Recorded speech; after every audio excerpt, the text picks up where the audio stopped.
Welcome to Creepy and Geeky. I'm your host, Robert, and on today's episode, I'm talking to new guest Emma Arneil about John Carpenter's Big Trouble in Little China. Emma is the host of the Horror and Her podcast on the Film Stories Network. Welcome to the show, Emma. Hello, thank you for having Yeah. me. I am super excited to chat this film. Well, I'm super excited to have you on. Ashley Thomas hooked us up. She knew I was looking for guests for John Carpenter stuff, and introduced us. And we've kind of been like circling each other, I guess, for a while because you're on Film Stories. I've done a bunch of Film Stories podcast guest Like appearances. sharks. Yeah. We've been circling the waters near each other, but never met before. So it's good to finally meet you and get to talk to you. So Yeah, uh, yeah. yeah, and we get to talk John Carpenter's Big Trouble in Little China, which is one of my favorites of his as well. So it's my favorite, my most favorite, and everybody should know this already who listens to the show is They Live. They Live is my favorite, but this is honestly probably my next favorite. And I just love this. So it's my favorite of the ones that he did with Kurt Russell as well. I love The Thing, and it's a big one for me. But I don't know, this one just works on so many levels for me because everybody knows I'm a big horror comedy guy, and this one's got horror, it's got comedy, it's got action, it's got suspense and sci-fi and everything. It's like so much weird stuff in it. It's like such a weird movie, and this one's been a favorite of mine since I was a kid. So um because I was 12 when this movie came out. So it's it's definitely one of those ones that has been in my life for quite a while. So but you chose this movie and to be on because I gave you options on what you had available. And what makes this the movie that you wanted to talk about?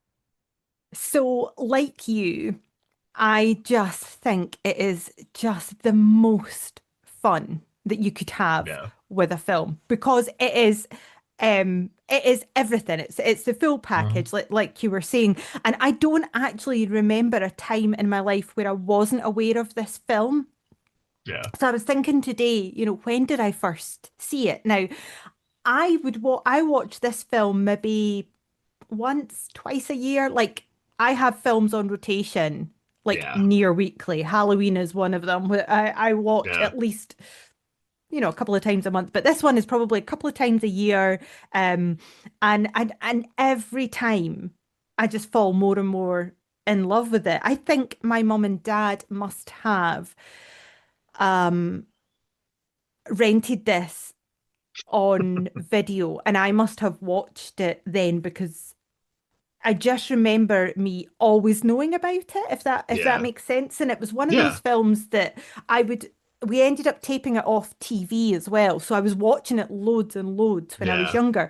And it was one of those films that if I mentioned it at school, nobody knew what I was talking about. And I would say, "Do you want to play Big Trouble in Little China?" And nobody wanted to because they didn't know what I was talking about.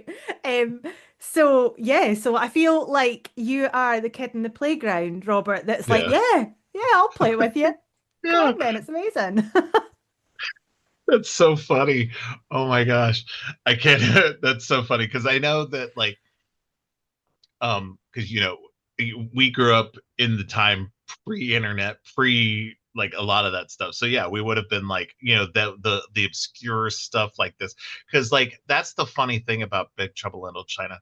You should this should be a movie that should be mega popular and was meant to be.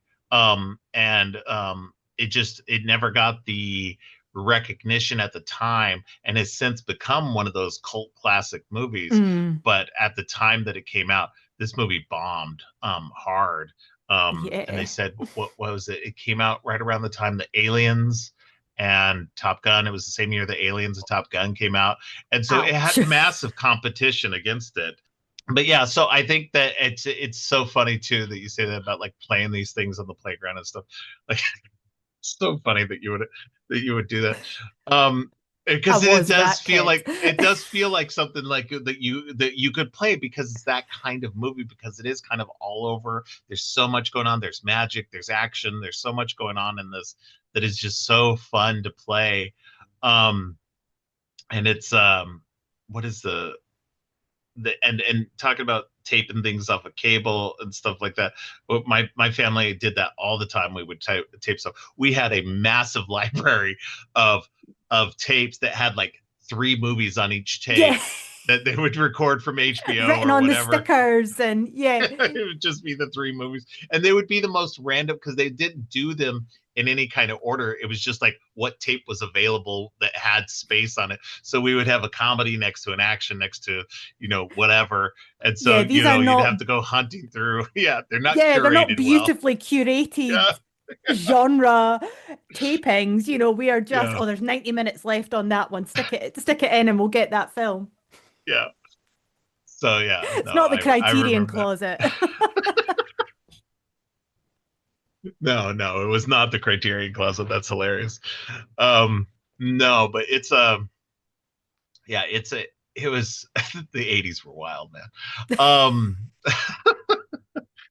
um but yeah, no, but that's what this, and I feel like as much as this movie should have succeeded at the time, and it didn't, it also feels like a movie that also wouldn't have succeeded also, just because it is so wild. It's this weird genre mashup of so many different things and stuff. It just, Carpenter's whole like career has been like this. It's like he makes something super great that people don't realize is great when it first comes out, and then afterward everybody's like, oh my god, this is one of the best movies ever, like The Thing and this. And like every once in a while he hits something that does well, like Halloween did well, and Starman did well enough that it, gained Oscar attention.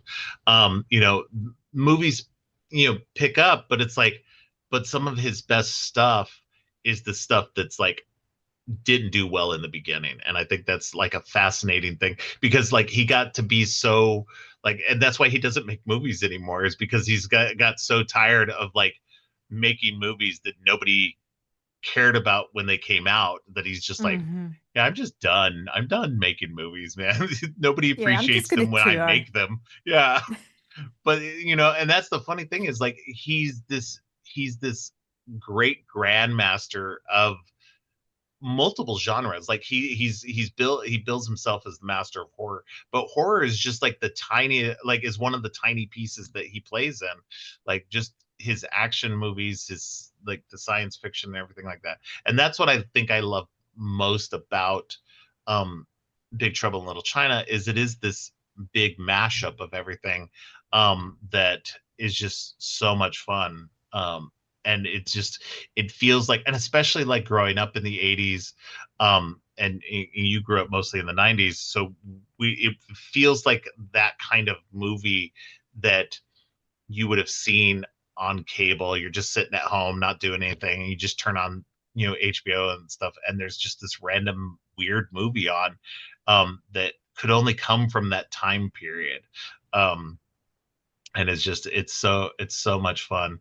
um and it's so interesting too, because of like some of the backstory to this movie as well, that we'll get into. But I love your story about playing it on the playground. Do you want to play Big Trouble in Little China? And everybody's like, what is It's that? like, what are you talking about? No. Could you imagine though, if there had been like a whole class in a school, or Yeah, imagine there'd been two classes in a school, and we could have had the alley fight yeah, between yeah. two classes in a school. That could have just been absolute Oh carnage. man, Groups the of 10 teachers year would have been olds out of their just minds, man. yeah. So funny. Oh man. But yeah, no, so it's funny too, because like this is one of my favorite Kurt Russell performances. I love the work that he's done with John Carpenter. He almost didn't do this movie because he didn't like he didn't feel he was right for it. And so Wow. yeah, and he had previously turned down another movie. What was it? I'm not sure. He turned down the other movie because it was kind of like this bumbling guy, like he's playing in this, and he didn't want to play it at that time. So he passed on that movie and then ends up doing it in this movie. And I think he does it so well playing Jack Burton in this one. He's like so perfectly like the hero who's not the hero. He's actually really the sidekick. Yeah. And he doesn't know it. And so it makes this movie all the much better that he thinks he's this um uh this big time hero, and yet nothing works out for him. So Yeah, I mean the absolute metaphor for the movie or for Jack is right at the end where they're about to fight Lopan in the kind of final battle. yeah, He shoots up and his he machine shoots him. gun and the cement falls on his, bricks fall on his head and knock him out. So he's Yeah, out and he misses a cold good for portion of the like, fight. yeah, Yeah. it's like, oh my God, that is just it in a nutshell. That is Jack Yeah. Burton. Yeah. No, it's excellent. It's so funny too. And it's just, and especially in the 80s when you're in this era of Arnold and Sylvester Stallone. We're a couple of years away from Bruce Willis at the time, but you've got these bigger than life, really big, tough action heroes, and it's full of like this kind of stuff. So it's a fun deconstruction of the hero, Definitely. like tropes, and everything. So it's a lot of fun because he's doing this whole John Wayne shtick through the whole thing as Yeah. well. So And so talking about himself he in the third person, and it's yeah. just, oh God, it's brilliant. It's such a wonderful role, and it's so good that he definitely like that he came back to do it like after having turned it down originally. um and I think he said it's actually his favorite role that he did with Carpenter as well. So I Well, he love that. looks like he's Yeah. having so much fun. Oh yeah. Do you know, they Yeah. all look like they're having fun. Yeah. There's just there's such good chemistry between him Yes. and the character of Is it Wing Chun? Wing Chun? Wing Chun. Yeah, Yeah. And Wang's just brilliant. He is the hero we need. Yeah. Yeah. Yeah. You know, he's the hero we Wang need. Chi. Wang Chi. There you Wang go. Chi, yeah. Yeah. And Jack never solves the problem. He is the problem. Oh yeah.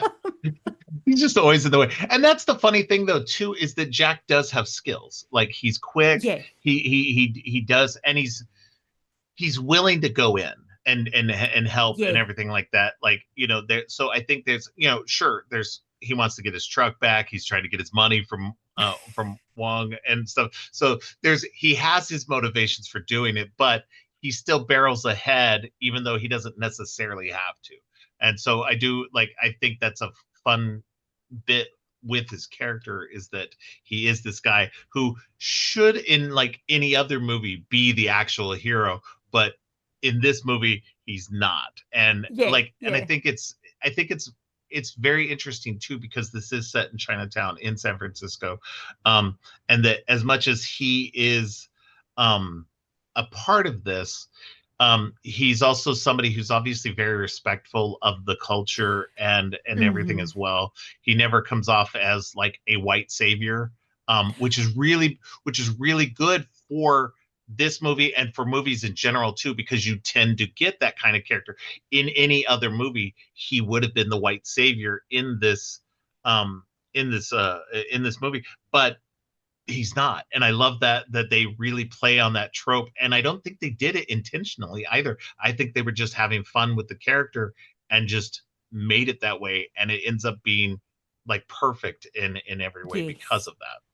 I love that it's Wang and Egg Chan's gang that that Yeah. come in and support them at that end battle. It's not, Yeah. it's not Jack calling in a favor from people that he knows, like you're saying, Yes. that kind of white savior trope. It is very much the community, because they are so embedded in the legends and the kind of the history of Yeah. of Chinatown, that that's what they need, and Jack's Yeah. just along for the ride and his truck and the cash. Right. Yeah. And I think it's interesting too, because you do have a couple other people in here. You've got Kim Cattrall, and Kate Burton, who Kim Cattrall plays a lawyer, and Kate Burton plays the reporter. And so you do have these kind of white characters in here who are helpful and doing things that they can to help the community as well. But again, aren't doing it for their own reasons. They're doing it because they're trying to help the community and stuff like that. So everybody who isn't um, Chinese in this is being helpful in their ways and staying out of the way otherwise. So I like that's an aspect of it. Again, because there's like this could have gone, because it was written by a white man, directed by a white man. This could have gone easily down, and especially in the 80s and stuff like that, cultural sensitivities were definitely not um as good as they are now. Mm. And even today they're not always the greatest, but they with um with this movie, they seem to really do really well with that. And I think Carpenter tried to find a balance between, making this a good, fun story, but also not leaning into tropes that are detrimental Hmm. the to the community and stuff. And I think that, he managed to do it pretty well.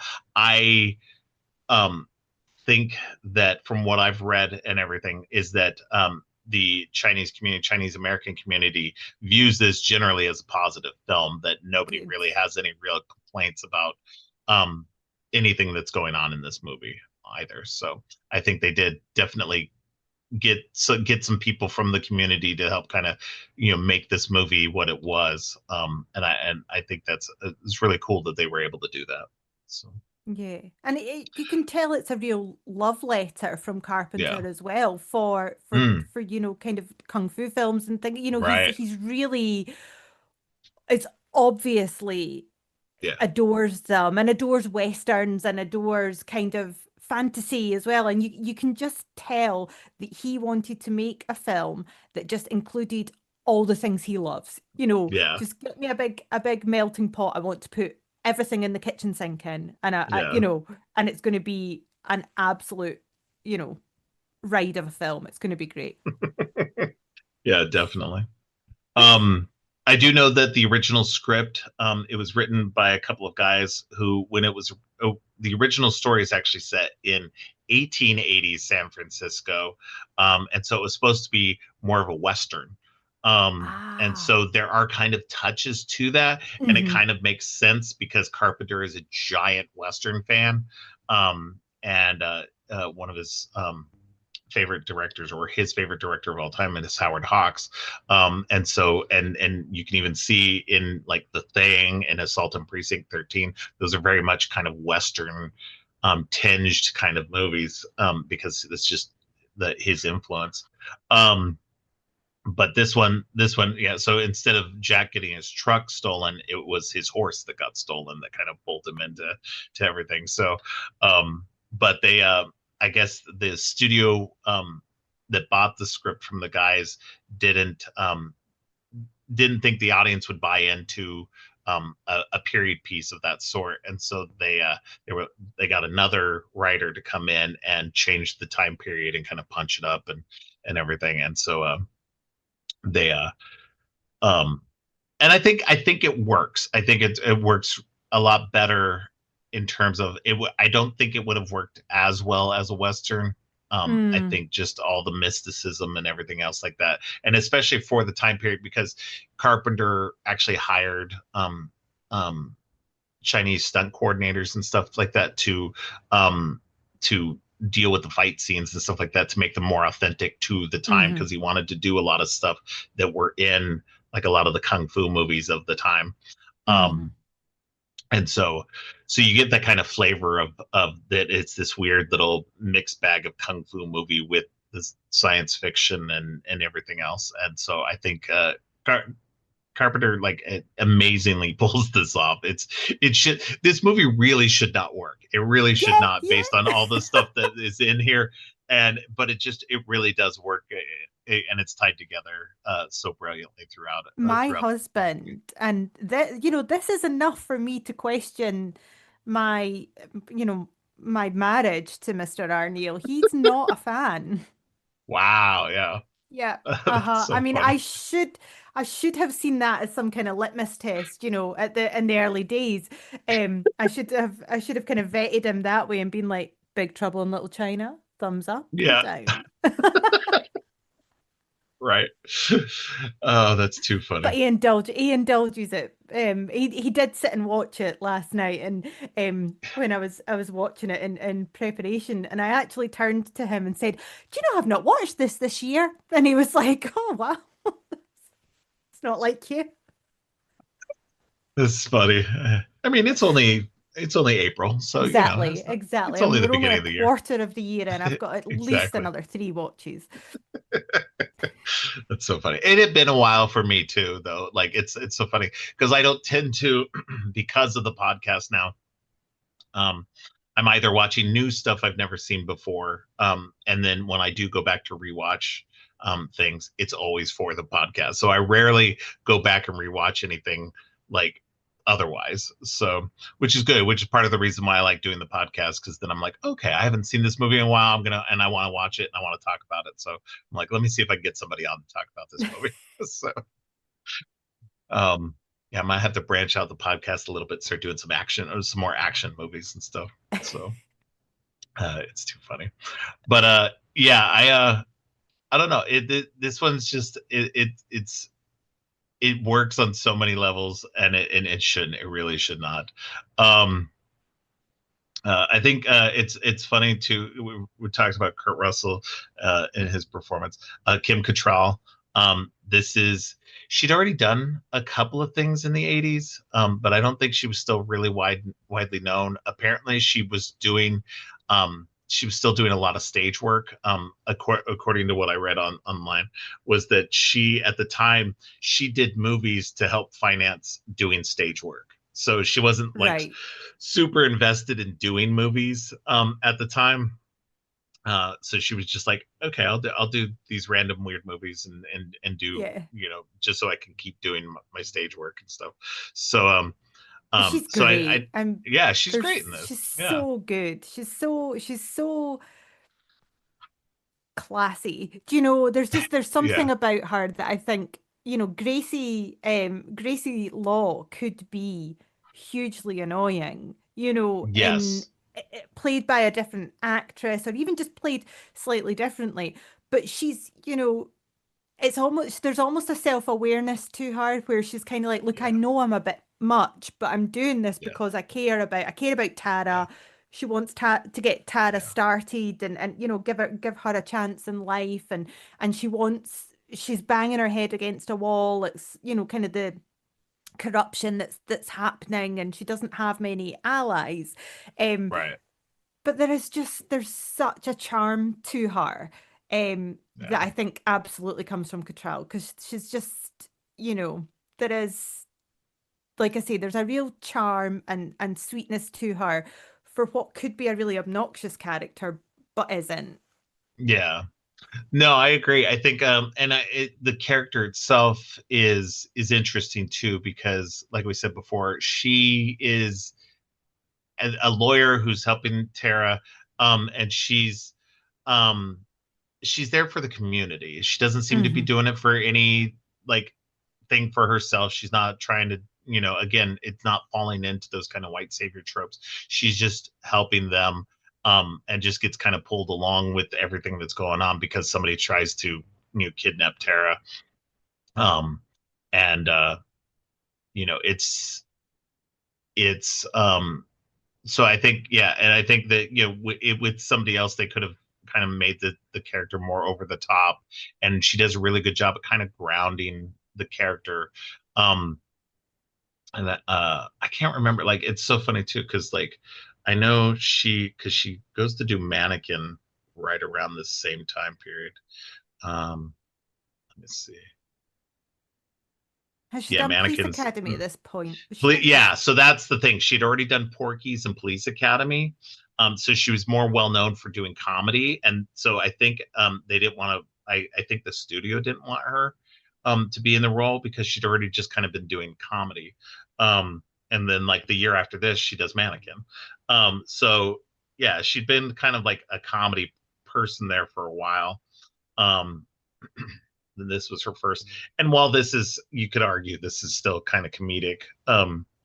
I don't think her role in this is very comedic. She's kind of the straight person to like Jack and everybody else. So I it's love it's the that line where Margot is introduced to everybody in the room, and you can tell that Margot's maybe not the most kind of like dynamic of person, or is like the most yeah kind of skilled journalist. And Gracie says to Jack, "I've been trying to get somebody," and then kind of goes, "Anybody to listen to what I'm trying to say." yeah. Margot just gets pulled along. She's just she's Yeah. not somebody who has any kind of like in terms of like the reported characters we tend to see in a lot of movies who are just like gung ho and trying to do this. She's gung ho, but she's like gung ho in a bad way. So Yeah, she she's gets filling pulled in along. plot Yeah, holes, yeah, isn't she? She's yeah. she's there for exposition. You mean David Lopan, the man we haven't seen for Oh my 20 god, years? that that killed me. It had been so long since I'd seen the movie. I noticed that so blaringly this time was that It's when brilliant. she said that it was a major exposition dump, and I was like, wow, like that was so bad. It was not done organically at all. It was so terrible. But That's the what. That's works. the only time. That's the only time it happens is like right in that sequence because it's her Yeah. and Kim Cattrall both kind of do these weird little exposition dumps about everything, and Yeah. it's like, But doing it so wow, earnestly. yeah, yeah. It's well done enough, but it's just like it's so glaringly obvious that it's just like, wow. It is a Um, tad clumsy. yeah, yeah. And it's so weird in a Carpenter movie also. So because his movies tend to not do things like that. They flow a lot better. Um, Hmm. so it's pretty funny. Dennis Dunn plays Wang Chi. They apparently tried to get Jackie Chan originally, Yes. but they were worried about Jackie's English at the time, so Right. they wanted to end up getting somebody, and Jackie ended up turning it down. Um, and they ended up going with Dennis Dunn, which I think which was a lot better in a lot of ways. You want to He's get somebody, perfect. yeah, he's so good in this, and definitely it's so funny too because we look at him as the true hero of the movie, but even in the beginning, he's kind of stumbling, he's kind of avoiding things and stuff like that. He kind of grows into the hero role as we go along too, Hmm. and I like that he's like that reluctant hero, which you do see in a lot of movies, especially of the '80s. You get these people who kind of it's the resisting the call at first. And not that he doesn't want to go save Miao Yin, but it's um it's something that you notice. I noticed this time was watching it was that like I was expecting him to jump in that hero role because that's how I knew of it, but I was like, oh, he kind of grows into it, so which was a lot of fun to watch as well, because as much as he wants to go save her and stuff like that, he's kind of like um not, again, not the kind of typical hero and stuff like that. He's doing it because he has to, and not because he wants to, which I think is an Hmm. interesting. Hmm. This movie just pulls on a lot of those tropes and just kind of turns them on their ear. Um, and I can see where, in some ways, is part of the reason why it didn't do well originally. So Hmm. um, it's so funny too because this came out in 1986, the same year another very similar movie came out called The Golden Child with Eddie Murphy, which is also really fun. So, and if you want a great double feature, pair A Big Trouble in Little China with The Golden Child because they're both very well done and lots of fun. Um, so That's a kind of great double blending all bill. that. Yeah, yeah, kind of blending that Asian mysticism and the American kind of bumbling hero, because yeah, something Eddie Murphy does pretty well is the bumbling hero. So Yeah. so um, and then we got James Hong as Lopan, like brilliant. He's still acting, and he's like I think he's 90 now, She was. still doing work. And he's great as Lopan. And Lopan, one of the scariest villains, especially of the 80s, man. Like just Yes. even now, like just seeing him is just like crazy with the glowing eyes and mouth and Ah, just everything. the He's fantastic. the scene where so there's two bits that used to really creep me out. And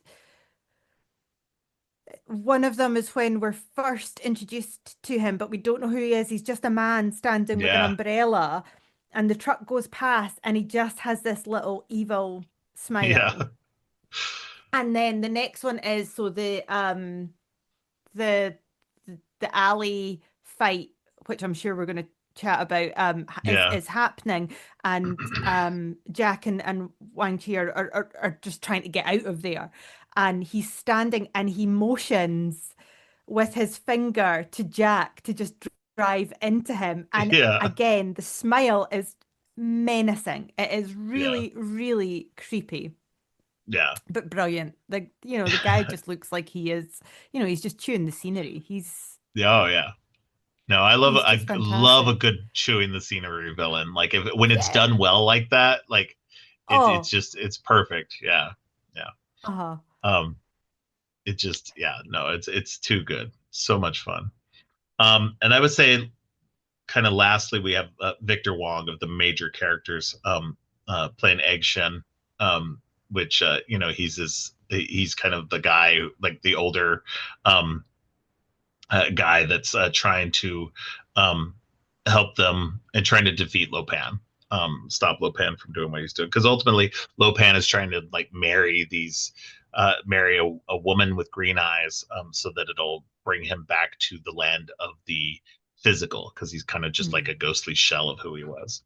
Um, and so Victor Wong plays Egg Shen, which is great because Victor Wong at the time he ends up, and speaking of Golden Child, he's also in Golden Child. And so yeah, so he kind of is in a bunch of movies around this time. And kind of like James Hong pops up in a lot of stuff um from then on. Um and it's great. Like Egg Shen is such a fun character. Just the goofy old sorcerer character. Just lots of fun. His It's little just crystal. I love his yeah, crystal that he fights with. It's so cool. yeah. He's always throwing like little ball bombs and everything, and Yeah. it's just too much fun. I love Um, when Jack kind of seeks clarity from him, where he's like, what is that? And he's like, black blood of the earth. And he's like, you mean oil? And he's like, I mean black blood of the earth. Like, I've just told you. yeah. Oh man, Stop this movie's just questioning, wild. just Yeah, accept. yeah, exactly. Um, and of course we have the three um Thunder, Rain, and Lightning characters, which are great. Which Perfect. uh, they're kind of the Lightning, especially, is kind of the of who they use for the model of the character Raiden for Mortal Kombat later. The character the creators of the game love that character so much they kind of folded him into Raiden. So, which I was It's like, yeah, so of course, cool. yeah, Just all three of them are just yeah. amazing. I mean, Yeah, no, great design work, great character work. It's just everything. Yeah, this movie is so ridiculously good. It's so silly, and just works so well. Um, and their introduction is just, yeah, yeah, I mean, we all know that Carpenter has an amazing eye for visuals that, you just yeah, nobody can contest that, even if you're not a yeah, fan. But the introduction of them just being kind of dropped into yeah, chaos through yeah, through the storm, and you're just like, where is this going? Because you've already seen like some pretty gnarly violence. I mean, there's some really bad kind of Yeah. arm breaks and heads smashed into walls and stabbings and Yeah. slashings and things. And then you're just kind of like, what are these guys doing? And they're so calm. And then the next thing, they just launch Their these blades. Yeah. daggers. Yeah. You know, it's you're just like, whose side are they on? Why are they there? You've just got a million Yeah. and one questions kind of flying through your head. Yeah. Well, and that goes to what you were saying, this alleyway fight, uh Jack and Wong are both like trying to get into they're chasing these guys down who kidnapped Miao Yan. And they get into this alley and there's this like funeral going on, and then there's this other group of people um all in black and stuff. And this was a studio thing too. It was like the studio was like, we really need to differentiate between the two so we know who's the heroes and who's the bad guys. And Carpenter was like, it doesn't matter. And they're like, yeah, but it does. And so it was like, okay, well, we'll put the good guys in white, I guess. Um, so so it's so silly. But you have this huge battle that's great. Just people are dying left and right, and Jack and Wong are still just like in the Yeah. truck. They can't even get out of the truck to do anything. They can't move the truck. And then everything's going on. You just get this crazy battle. And then this whole mystic thing with thunder, rain, and lightning like happened, and you're just like, wait, where is this movie going? Like, if you had no clue, if you'd never seen a trailer or anything like that, and this all of a sudden happens, you're like, what the hell movie am I watching? Because then it just like, because the one dude comes down, like they all just come down. The one dude comes down holding lightning, and Yeah. so it's just crazy. Um, and they all have these like huge hats, and they make these crazy faces underneath them. It's just it's so Do you bizarre. It's so know fun and just do works you so know well.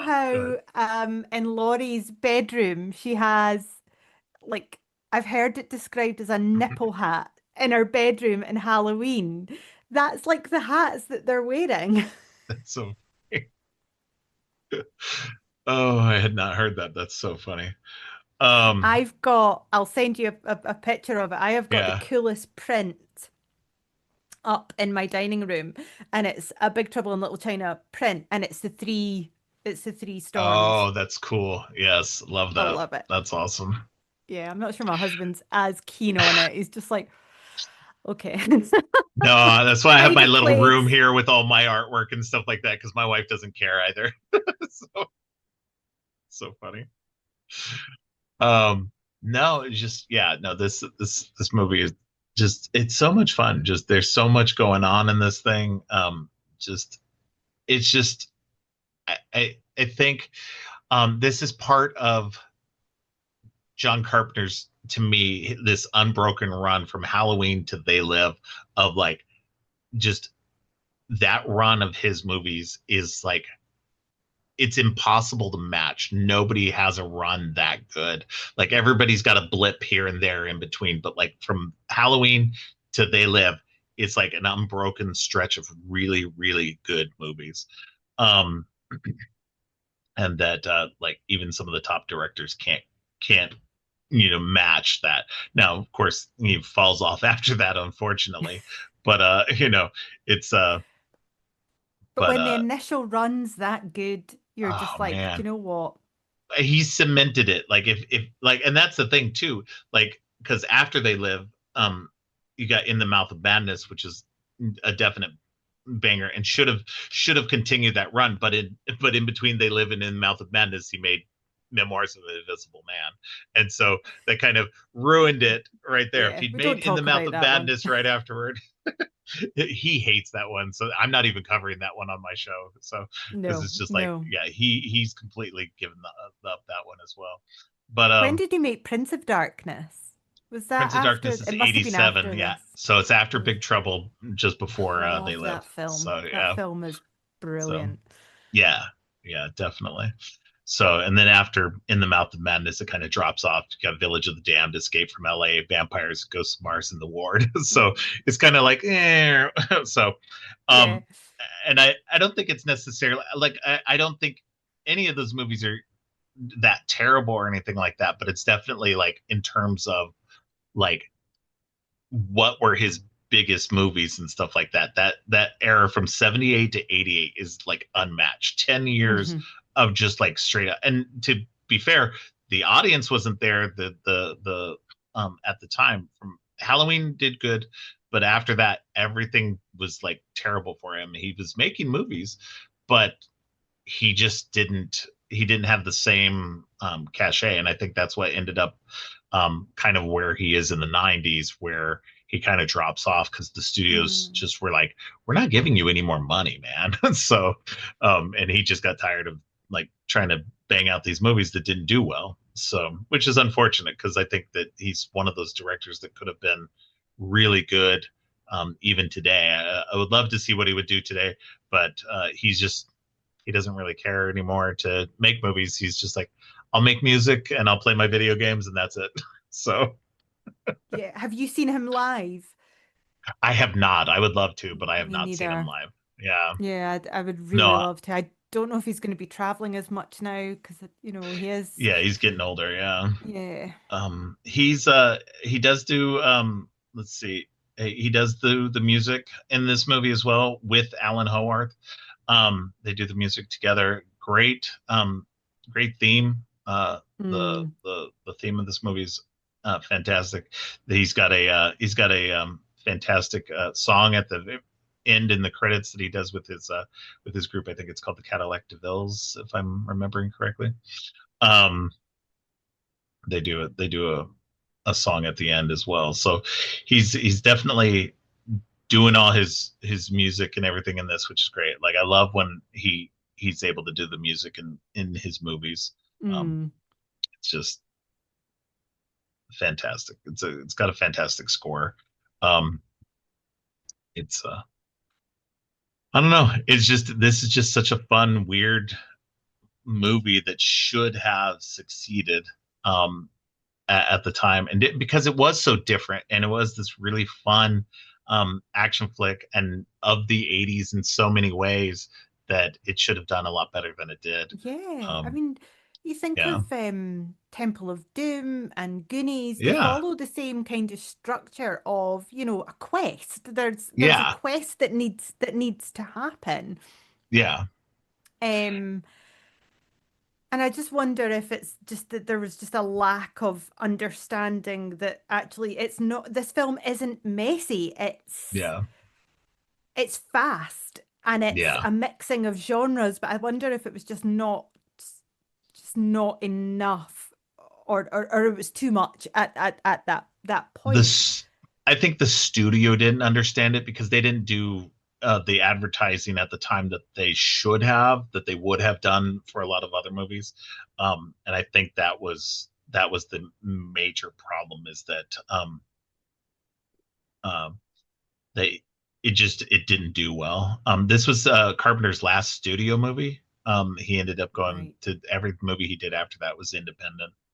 Um, so it's which I don't blame him. After the studio fails you, Yeah. with this, with advertising this, and should have been this big blockbuster movie, and that just it just didn't do well enough. So it only made what was it? Had a budget of 19 to 25 million, did it and only did 11.1 million. So it didn't even make its money back.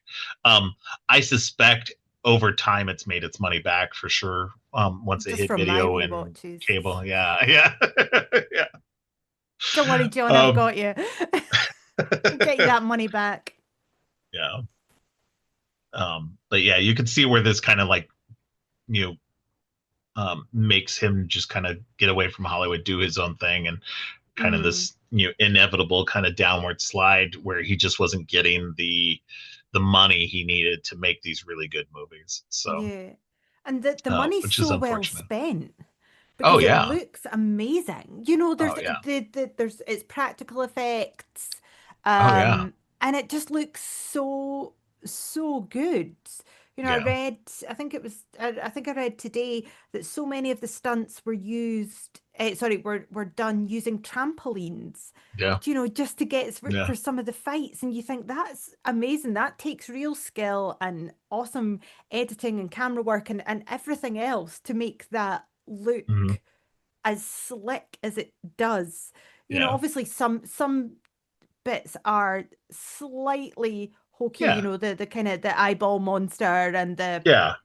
the big beast and the when air kind of puffs up. That doesn't Yeah. look amazing now, but you can forgive it actually because Yeah. everything else is so, I was going to say tight, but everything else just looks so good Yeah. that actually No. it almost adds to the kind of the fun of it.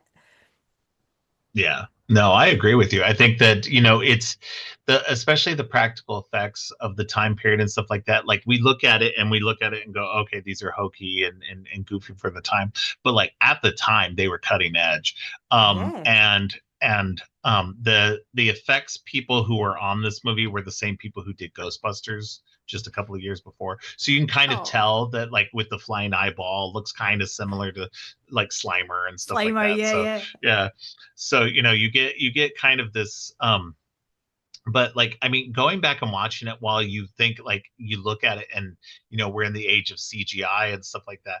I appreciate practical effects, especially people who do use practical effects nowadays too, that it's just, I don't know, something about practical effects was more fun, and a lot more interesting to see, especially on screen. You got the big monster who obviously, I mean, looks goofy and weird and everything, but it just, I don't know, there's something about it that's because it's in the space, and physically more than just digitally, it feels more real than if you did something CGI. So Yeah.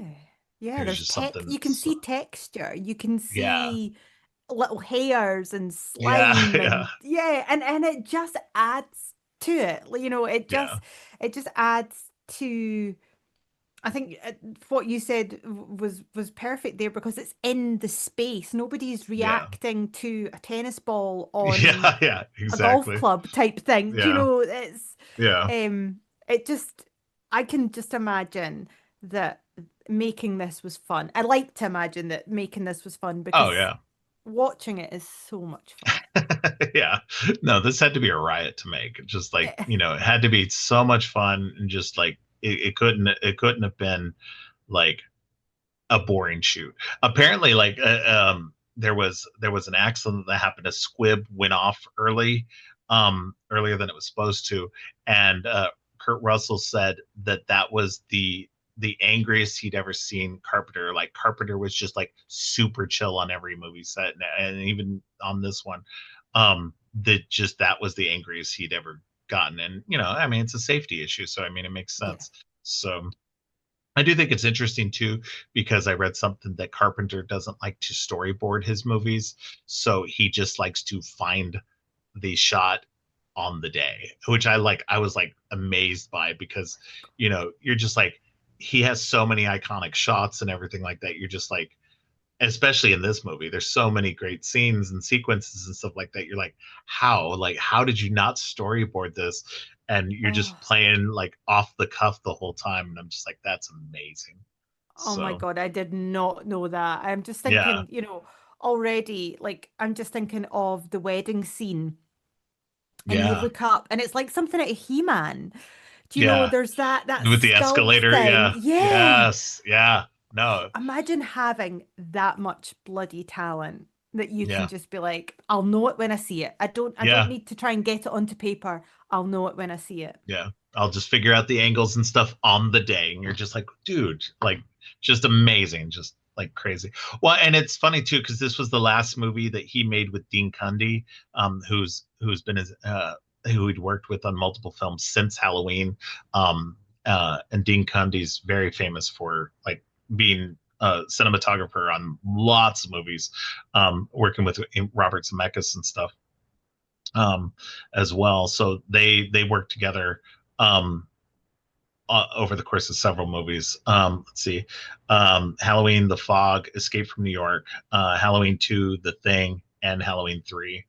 Um, and then finally, Big Trouble in Little China. So, um, just amazing work. Dean Cundey also worked on Romancing the Stone, the Back to the Future trilogy, Who Framed Roger Rabbit, like Jurassic Park.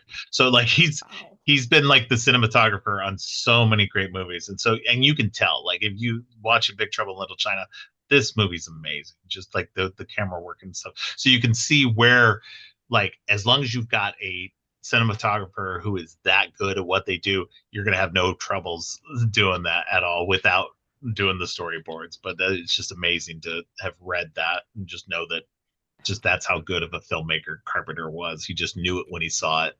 So Yeah. What a dream team.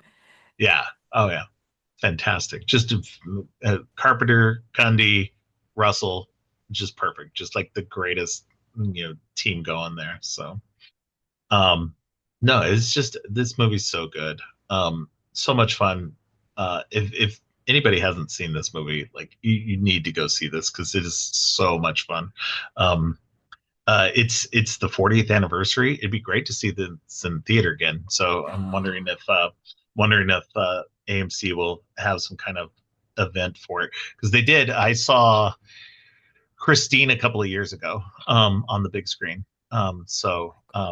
Probably for the first time because I don't remember seeing it as a kid on the big screen. So this would be fantastic. This would be fantastic Oh, to see on the big screen again. I would So love to see this in the cinema. I saw um Halloween for the first time mm, in the cinema this year. Like, oh wow, sorry, yeah, at Halloween last year. I'm forgetting we're yeah, now in a new year. And I was giddy. Like I took my oh yeah. son and I was sat next to him and it just as the lights went down, I like grabbed his arm and I was like, it's starting.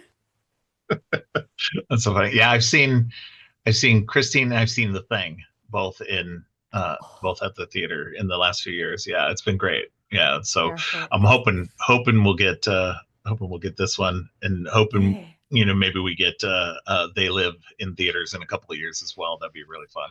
So Yeah, it'll seem like some kind of like political manifesto now. It's like, truly, truly, it would be. Oh my God, especially because it's in an election year that year, so that'd be hilarious. So. Oh man, that'd be so well timed. Oh my gosh, I need that that to would happen now. be I need the 40th anniversary of They Live to happen.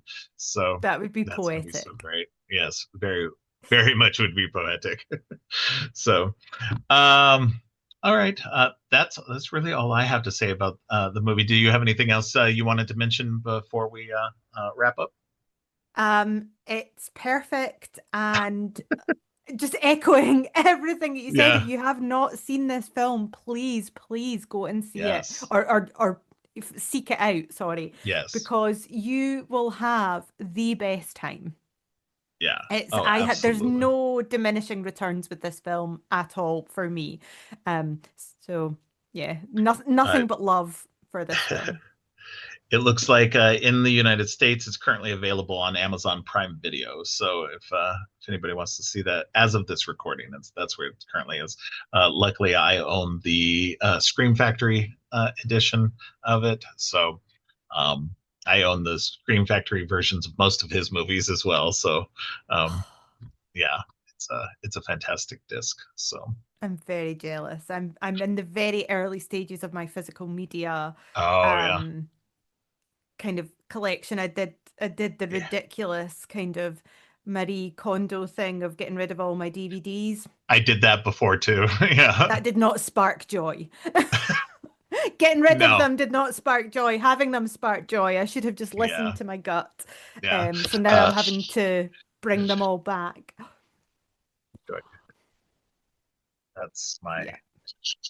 physical media collection right there. Yeah, That's that's all my that's getting movies. all the heart eyes, all the heart emojis. I'm Yeah, very envious.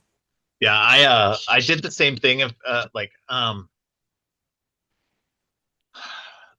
I'm not even sure how long ago, but I did the same thing. I got rid of all my DVDs, Blu-rays, everything that I had because I was like, I have it all digitally. I don't need it. Like I would redeem my digital codes on what was at the time Voodoo, which has now become Fandango at home. So redeemed all the digital copies, it was like I have it everywhere. I have it here. I don't need it there. It taking up space. And then in early 2018, I kind of started getting heavy into horror. I'd been watching horror all my life and I had enjoyed it and stuff. But in 2018, I got really kind of heavy into it. I don't know what, like a couple of things kickstarted it. And then I was just like, oh, well, I need to go get this, that, and the other thing. I think one of the first things I got was the Halloween movies on Blu-ray. It was like all of them. Amazing. Like and uh so then over time I've amassed quite a collection. I need to thin it out a little bit and kind of redo some stuff with it, but I think overall it's a fun collection to have. It looks great on the shelf. Even if I do still watch a lot of it on digital, That's okay I though. at least have the physical as my backups, and especially with the Screen Factory stuff, a lot of that I don't have digitally.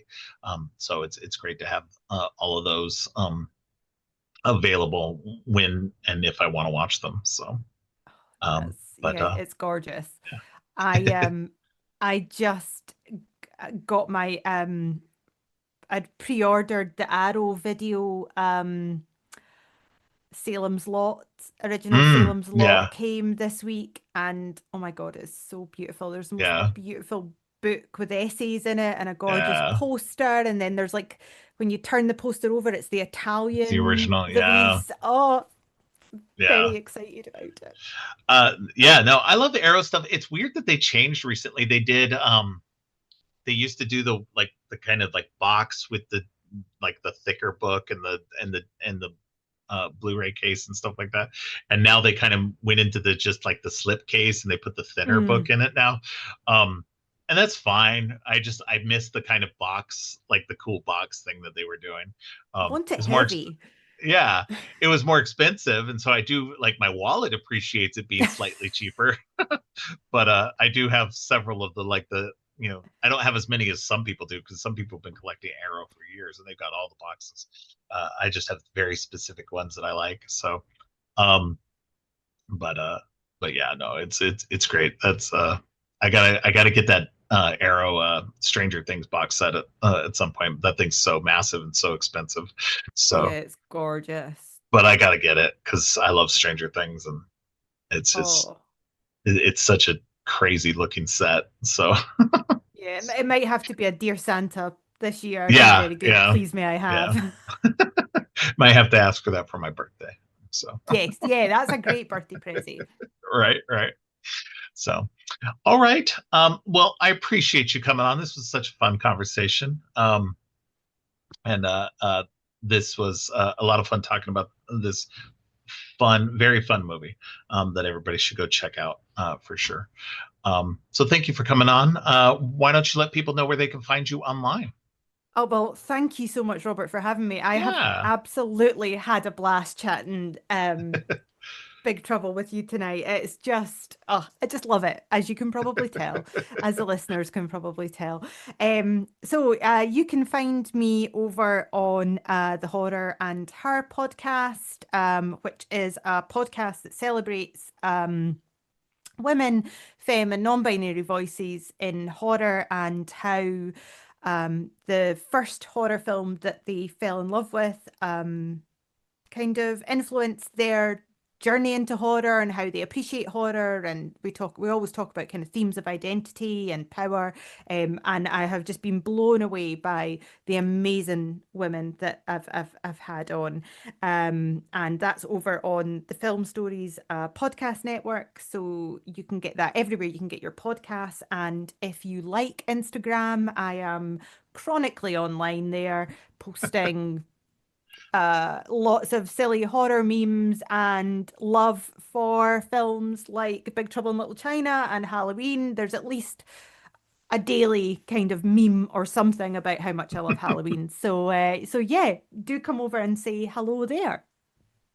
Absolutely. Yeah, definitely go give her a follow and go check out her podcast. It and we'll definitely have to get you back on again for a future show, maybe something a little bit more horror related. I would So love to. yeah, definitely. All right. Well, thanks again for coming on. And Thank until next you. time, stay creepy. Thanks for listening. Creepy and Geeky is produced and hosted by Robert Clark. If you like what you've heard, please consider giving the show 5 stars and a review on Apple Podcasts and Spotify. And share the podcast on social media to help spread the word. Make sure to subscribe on your favorite podcast app or at creepyandgeeky.com. You can follow the podcast by going to creepyandgeeky.com and clicking on any of the social links. If you'd like to follow me, you can find my links at geekthulu.com. You can support the podcast by ordering teas and more on TeePublic or by donating to the Ko-fi page. All of the links are in the show notes. Finally, don't forget, stay creepy.